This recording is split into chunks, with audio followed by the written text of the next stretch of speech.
बेटा सरवन छिपे हो कहाँ जाई के, बनवा में आई के ना। बेटा सरवन छिपे हो कहाँ जाई के, बनवा में आई के ना। बेटा सरवण जल्दी से लावा पानी, त हमके पियाई देहु ना।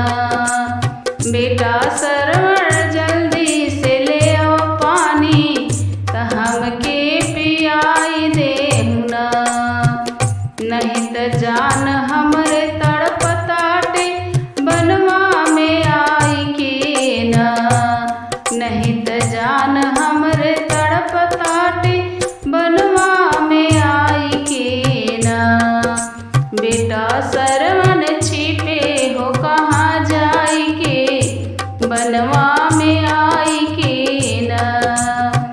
गए सरजू के तीर लाल भरने को नीर, गए सरजू के तीर लाल भरने को नीर।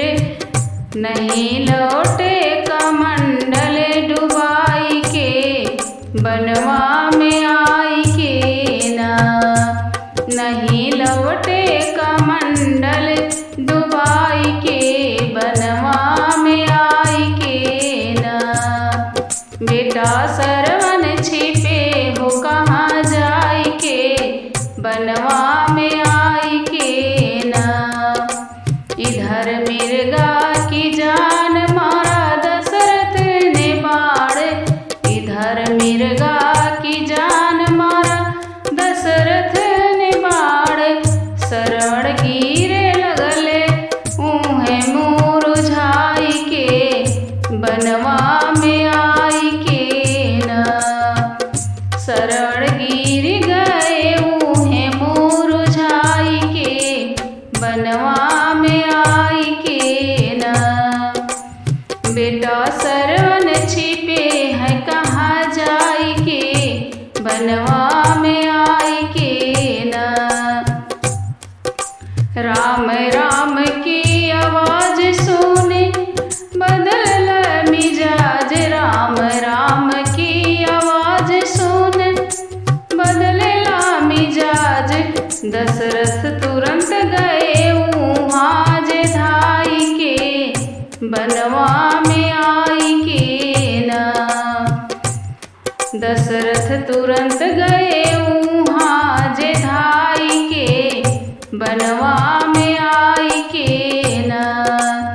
बेटा सरवन छिपे हो कहाँ जाई के, बनवा में आई के ना। कहे सरवन तिखार माता पिता हमारे, कहे सरवन तिखार माता पिता हमारे। बड़े प्यार से हो पानी पिलाई जाई, बनवा में आई के ना।